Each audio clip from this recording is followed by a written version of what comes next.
News anchoring বা news reading এর মধ্যে পার্থক্যটা কি? নিউজে কি করি? ইনফরমেশন ডেলিভার করি। যে নিউজ রিডিং করে তাকে আমরা কি বলছি? News reader. স্পষ্টতা থাকা দরকার। নিউজ রিডারের কাছে অতটা সময় নেই নিউজে এক্সপ্লেন করবো, বলার মডুলেশনস ঠিক হওয়া দরকার। কি নিয়ে নিউজটা? দুঃখের না আনন্দের, না এই কোনো অ্যাক্সিডেন্টের? কি মনে হয় নিউজ অ্যাঙ্কারিং বা নিউজ রিডিং এর মধ্যে পার্থক্যটা কি কি হতে পারে? এই শব্দগুলো ভেবে কিছু ভাবনা চিন্তা করো। রিডিং মানে পড়াশোনা করা, অ্যাঙ্কার মানে সঞ্চালনা করা, তো এইগুলো থেকে আইডিয়া তো আসে মানুষের। নিউজ রিডিং মানে হচ্ছে ওই খবরের যে হেডলাইন্সগুলো আছে সেইগুলো সব এক এক করে বলে যাওয়া, আর নিউজ অ্যাঙ্কারিং মানে হচ্ছে কোনো বিষয় মানে কোনো খবর নিয়ে টোটাল বিষয় নিয়ে আলোচনা করা। বেশ, তোর বক্তব্য ঠিক শুনলাম, বল তুই বল। তো নিউজ রিডিং হতে পারে যেটা আমরা টেলিপ্রম্পটার দেখে বলছি, বুলেটিনটা পড়ছি, সেটা নিউজ রিডিং হতে পারে। আর অ্যাঙ্কারিং শুধুমাত্র বুলেটিনের ওই টেলিপ্রম্পটার দেখেই পড়াই নয়, বিভিন্ন গসিপ হতে পারে বা বিভিন্ন গেস্টকে নিয়ে একটা প্রোগ্রাম করা হতে পারে, সেই হোস্টিংটাকে নিউজ অ্যাঙ্কারিং বলা হচ্ছে। নিউজ রিডিং মানে হচ্ছে সবচেয়ে বড় বিষয়, যেটা হচ্ছে আমরা নিউজে কি করি? ইনফরমেশন ডেলিভার করি, কোনো তথ্য মানুষের কাছে পৌঁছে দিই, কিছু ভ্যালিড ইনফরমেশনস মানুষের কাছে পৌঁছে দেবো, আমাদের কাজ। তো নিউজ রিডিংয়ে মেন উদ্দেশ্য হচ্ছে যে ইম্পর্টেন্ট ইনফরমেশনস যেগুলো আছে সেগুলোকে শুধুমাত্র মানুষের কাছে পৌঁছে দেওয়া, মানুষকে বলা। ধর 10খানা ইম্পর্টেন্ট আমার কাছে খবর আছে, সেই 10টা খবর শুধু পরপর বলে যাবে, কোনো কিছু স্ক্রিপ্ট দেখে, যেটাকে ওরা বলছে টেলিপ্রম্পটার, যেটা বলা যায়, কোনো একটা কিউ কার্ড দেখে আমি জাস্ট হেডলাইন্সগুলো বা ইম্পর্টেন্ট নিউজগুলোকে পরপর বলে গেলাম। যেটা বহু আগে ডিডি বাংলা বা ডিডি ওয়ানের মতো মধুমন্তী মৈত্র যখন খবরটা পড়তেন, উনি কিন্তু পরপর শুধু খবরগুলো বলতেন, বিশেষ বিশেষ খবর, কে মারা গেছেন, এই অ্যাক্সিডেন্ট হয়েছে, এই ঘটনা ঘটেছে, পাকিস্তান অ্যাটাক করবে, পরপর খবরগুলো বলে।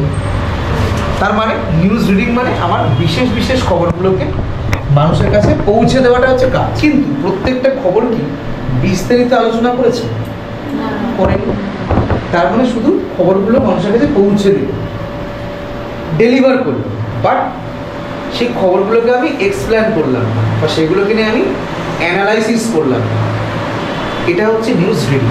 কোনো একটা পার্টিকুলার খবর নিয়ে যখন আমি অ্যানালাইসিস করছি বা সেই খবরটা মানুষের কাছে বলছি, যেটা এই ঘটেছে, আমরা কথা বলে নেবো আমাদের প্রতিনিধির সাথে, দেখে নেব সেখানকার উত্তপ্ত পরিস্থিতির যে ছবি, সেই ছবিটাও দেখাচ্ছে যে ব্যক্তিটি ওখানে বসে নিউজটা পড়লেন তিনি সেটা নিয়ে আলোচনাও করছে, বা সেই মুহূর্তে স্টুডিওতে দাঁড়িয়ে ঘটনাস্থলে যে প্রতিনিধি আছেন, নিউজ পার্সন যিনি আছেন, তার সাথে যোগাযোগ স্থাপন করা, মানে পুরো বিষয়টাকে চালানো, সেটা করে কি নিউজ অ্যাঙ্কারিং। নিউজ রিডারের নিউজ অ্যাঙ্কারিং যে ব্যক্তি যে নিউজ রিডিং করে তাকে আমরা কি বলছি? News reader. যে ব্যক্তি নিউজ অ্যাঙ্কারিং করে তাকে আমরা কি বলছি? নিউজ রিডিংয়ে আমার কাছে টাইম লিমিট কী থাকে? কম। নিউজ অ্যাঙ্কারিংয়ে এই এক্সপ্লেন করার টাইমটা বিষয়টা বেশি থাকে।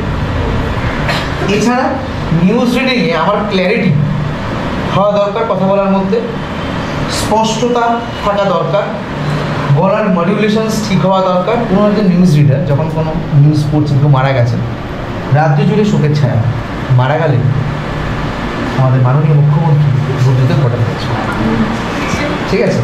তো এই যে কথাটা বললাম, বলার মধ্যে একটা কী আছে? বেস আছে, ভয়েস দেখ বেস নিয়ে বা একটু আস্তে আস্তে বললাম, ঠিক আছে? এবার মনে কর দুর্গা পুজোর একটা পরিবেশ, চারিদিকে আনন্দের পরিবেশ, ঠিক আছে? তারা বারোয়ারি প্রথম হয়েছে স্থান, চারিদিকে বেশ রমরমা ব্যাপার, চারিদিকে বেশ মানে আলোর রোশনাই। এবারে নেরোলাক এশিয়ান পেন্টস দুর্গাপুজোর সেরা প্রতিমা হলো টালা বারোয়ারি, একটা আনন্দ, একটা ভয়েস আপলিফ্ট করলাম। তো এই যে বিষয়টা, এটা নিউজ রিডিংয়ে কিন্তু ইম্পর্টেন্ট। কেন ইম্পর্টেন্ট? কারণ আমি একজন নিউজ রিডারের কাছে অতটা সময় নেই নিউজটা সে এক্সপ্লেন করবে। সে যে ট্যাগলাইনটা বলছে বা নিউজের হেডলাইনটা বলছে, তার মধ্যেই তাকে নিউজের যে মুড, কি নিয়ে নিউজটা, দুঃখের না আনন্দের, নাকি কোনো অ্যাক্সিডেন্টের, নাকি জেনারেল, নাকি পলিটিক্স, তার গলার মডুলেশনে তাকে বুঝিয়ে দিতে হবে।